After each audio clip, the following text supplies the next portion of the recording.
Hey everyone, this is Farah Sayed, and our today's topic is figures of speech. So, what's figures of speech? Figures of speech are words or phrases that depart from straightforward literal language.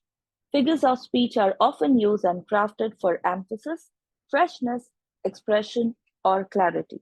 So, guys, reading the figures of speech list might overwhelm you, but with straightforward explanation and examples, you can handle them quickly. By studying certain examples, breaking them down, and understanding their interpretation, you can gain insight into how figures of speech enhance language and communication. So let's begin the different figures of speech with meanings. Here's a list of figures of speech that we are going to learn today. So it's simile, metaphor, personification, apostrophe, alliteration, repetition, antithesis, oxymoron, climax, anticlimax, hyperbole, and onomatopeia. We'll begin with simile and metaphor first. So, what's common between simile and metaphor? That is comparison. Yes, guys, simile is often referred to as an indirect comparison because it compares two different things using the words like or as, whereas metaphor is called as a direct comparison between two things without using like or as. Let's see the definition of simile. Simile compares two entities using like or as. It helps to create vivid imagery and establish a connection between two concepts. Whereas a metaphor directly compares two entities without using like or as. It creates a more profound understanding by equating one thing with another. The example for simile is, her smile was bright as the sun. Here, the example compares a girl's smile to the brightness of the sun using the word as. So, I'll give you another example to explain simile. Let's say he's as brave as a lion. Now, this simile compares someone's bravery to a lion's, emphasizing their courage. So we can use simile to make easily understood comparisons and evoke strong imagery. Let's see the example of metaphor. Time is a thief. The statement suggests that time has the ability to steal things from us, just like a thief. As this is a direct comparison, and here time is directly called as thief without using like or as, it's a clear example of metaphor. So there's a very famous quotation from Shakespeare that states the world is a stage. This metaphor equates the world to a stage, suggesting that life is like a theatrical performance. So guys, we can employ metaphors to convey abstract concepts by drawing comparisons that create new perspectives.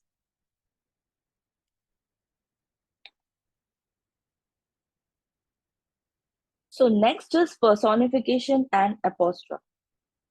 In personification, human qualities are attributed to inanimate objects or abstract concepts. It adds depth and emotional appeal to language.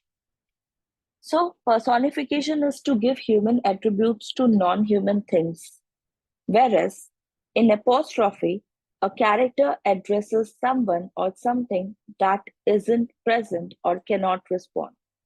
The character might speak to someone deceased, an inanimate object, or a concept. So what's common between personification and apostrophe? In personification and apostrophe, both we are talking about inanimate object or abstract concepts. The only difference is personification is giving human quality to inanimate objects or abstract concepts, whereas in apostrophe, we address something that is inanimate, something that is abstract, and in addition, we also address someone who's deceased. Let's see the example of personification. The wind whispered through the tree. So here, this personification assigns human characteristics that is whispering to the wind, that is an inanimate object. So we utilize personification to give human attributes to non-human things, making descriptions more vivid and engaging. Whereas the apostrophe example states that, Dad, I know you are in a better place. Here, the girl is addressing to her father who's deceased or no more. All right. So apostrophe refers to an address to someone or something that is not physically present. The subject being addressed can be dead, absent, inanimate, or abstract. Please note, the apostrophe is a literary device that should not be confused with the punctuation mark. As a punctuation mark, the apostrophe forms contraction, like for cannot, we use can't, and to show possessions like Mike's dog. So this literary device is used both in everyday language and literary works. Let's move on to the next figures of speech.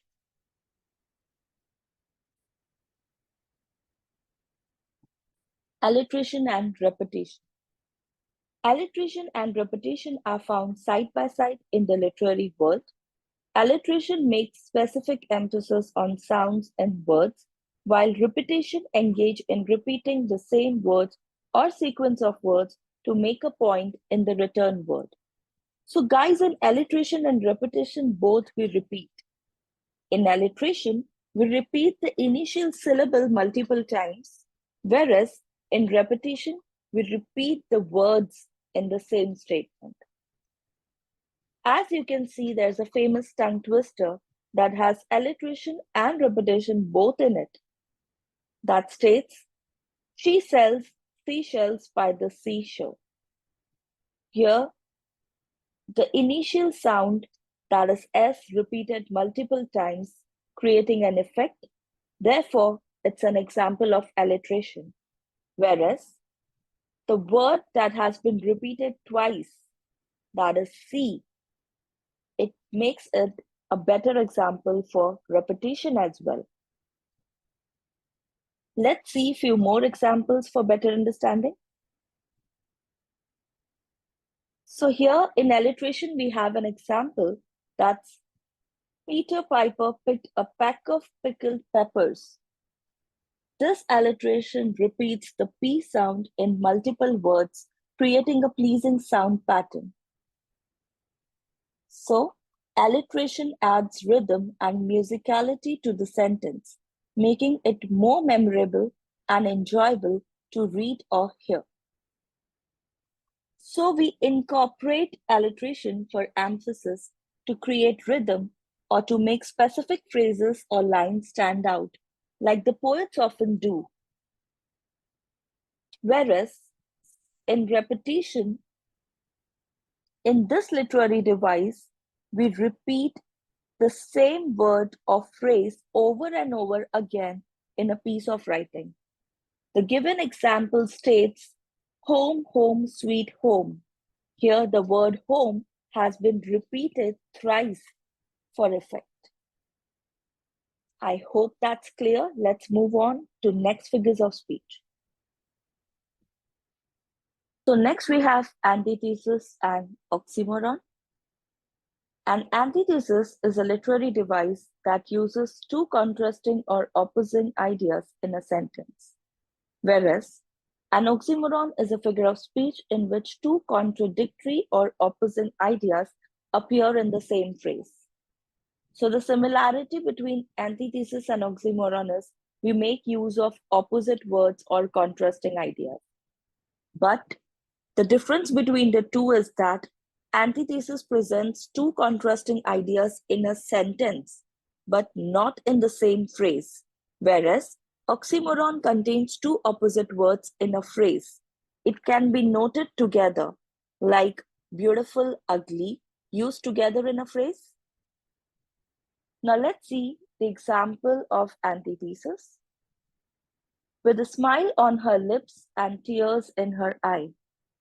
The given example is an antithesis because it presents two contrasting ideas or emotions. A smile typically represents happiness or joy, while tears usually symbolize sorrow or sadness. The combination of these two opposing emotions creates a contrasting effect, whereas the example for oxymoron is, he was the wisest fool.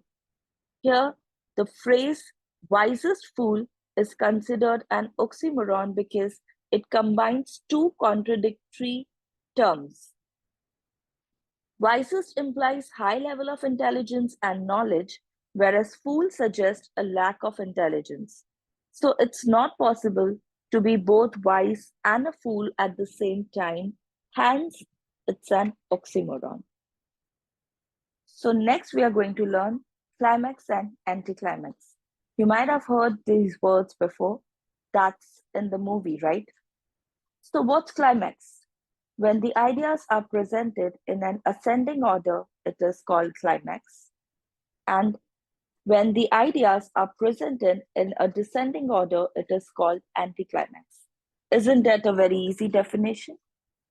So the definition for climax and anticlimax is very easy, just like we learn in math, ascending and descending.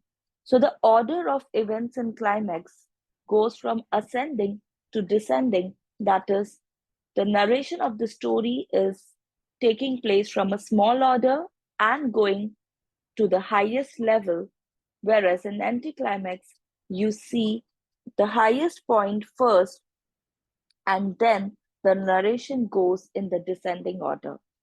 Let's see the example of climax. I have no rest, nor joy, nor peace.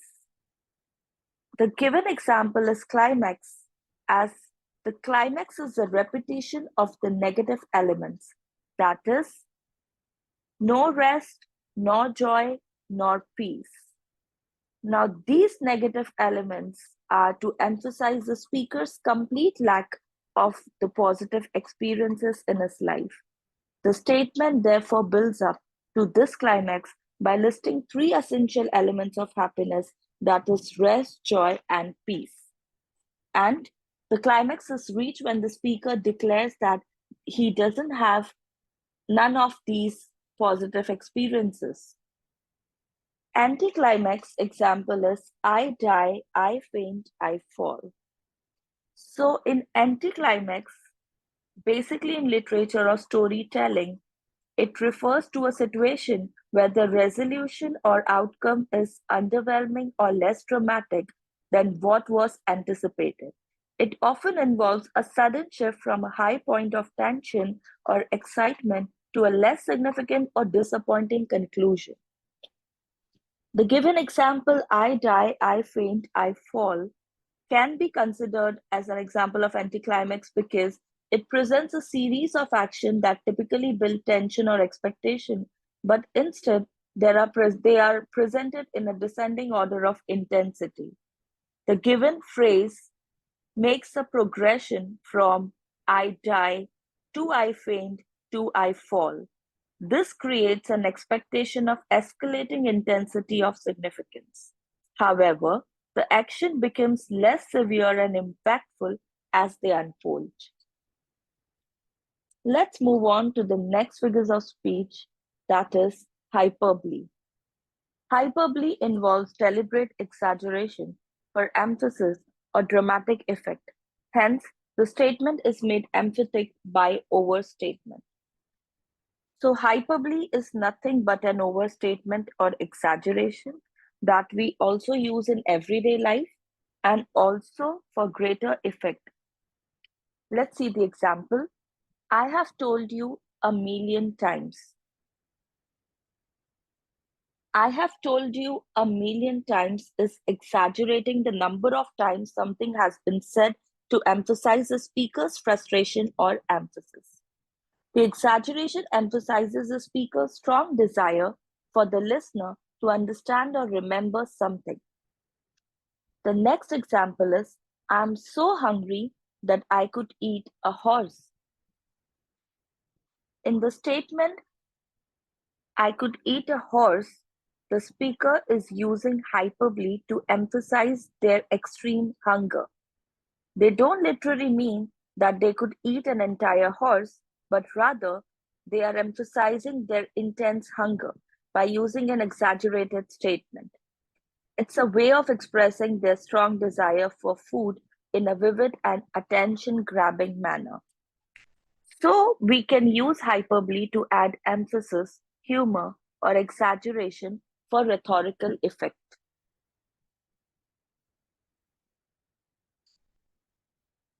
Next figure of speech is onomatopoeia. Onomatopoeia is when words sound like the noise being described. So onomatopoeia is a description of the sound or noise. It refers to words that mimic sound. For example, words like buzz, hiss, or boom are examples of onomatopoeia because they sound like the noises they represent. Onomatopoeia is often confused with interjections. Interjections, that is one of the part of speech. So in interjection, the words or phrases used to express strong emotions or sudden reactions, such as wow or oh no, while onomatopoeia focuses on words that imitate or suggest the sound they describe. As you can see in the given examples, the cars smashed into each other and the owl hooted in the tree. The given examples, both the words smashed and hooted are the words that describe sound. The word smashed imitates the sound of something being forcefully broken or crushed, while hooted describes the sound of an owl's call. These words enhances the sensory experience of the text. So guys, as we have come to the end of this concept, it's time to test your knowledge. So are you ready? Let's begin.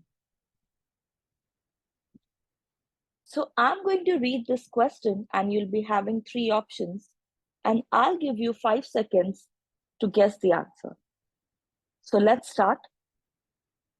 Question 1 is, he clattered and clanged as he washed the dishes. The options are simile, onomatopoeia, and hyperbole. Your time starts now.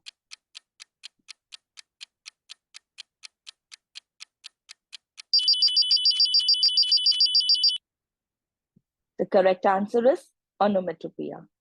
The words clattered and clanged describes the sound. Be ready for the next question. Question 2. A mistake on the blackboard. A mistake. The options are repetition, apostrophe, and metaphor.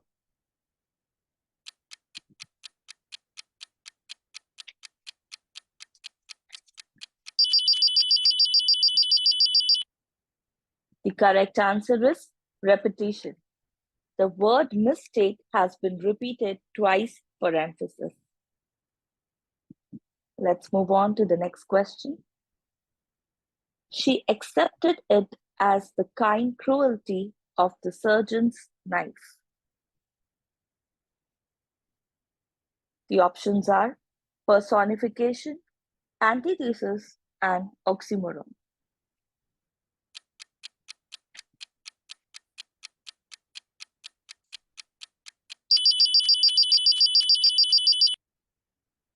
The correct answer is oxymoron. Because of the phrase kind cruelty, both the words are contrasting and has been used together in a phrase. The next question is, I know of nothing else but miracles. And the options are apostrophe, hyperbole, and simile.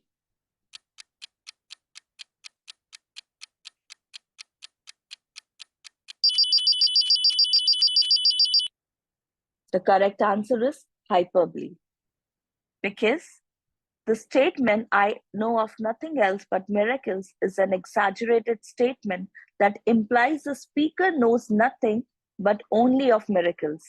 In reality, it is unlikely for someone to have experience limited only to miracles. Next question. He came, he saw, he conquered.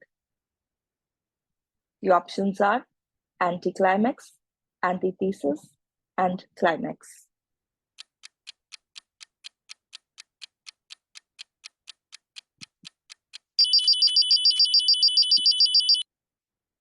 The answer is climax because it signifies the successful completion of a goal or mission.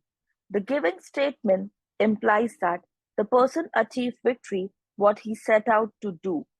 It represents the peak or highest point of the story or situation. Therefore, it's a climax. Let's see the next question. Mute as a mouse in a corner, the cobra lay. Oxymoron, simile, and metaphor.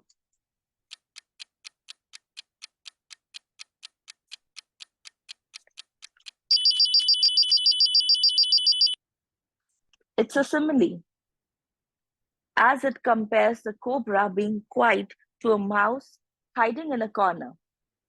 Because of the comparison, using the word as, it becomes an example of simile.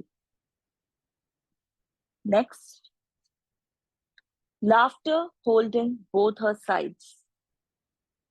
The options are anticlimax, antithesis, and personification.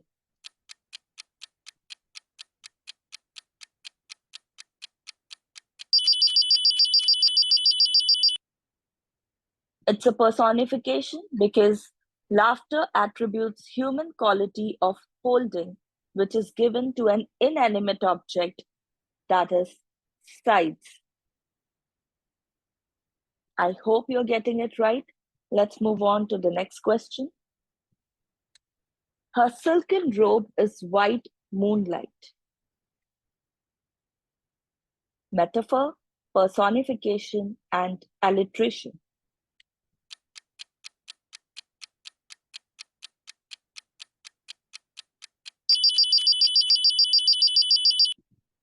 The right answer is metaphor because it compares the color and texture of a girl's robe to the brightness of moonlight. This metaphor suggests that her robe is elegant, smooth, and radiant, just like the moonlight.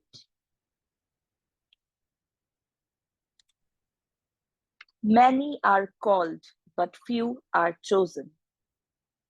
The options are antithesis, oxymoron, and repetition.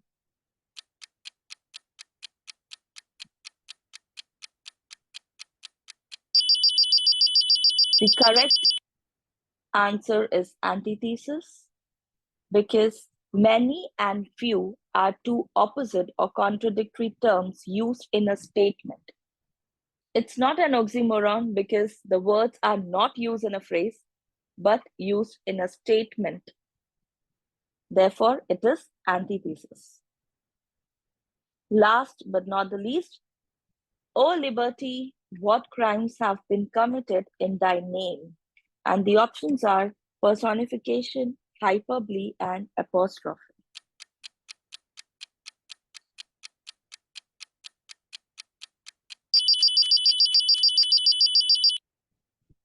The correct answer is apostrophe because in this case, the speaker is addressing the concept of liberty, and the liberty is an abstract noun. And the speaker is addressing it as if it were a person. So the correct answer is apostrophe. I hope you got it all correct. We are also going to make a part 2 of figures of speech, but You need to wait for that second video. If you really want me to make a second video and add few more figures of speech, please like and comment below. Thank you so much.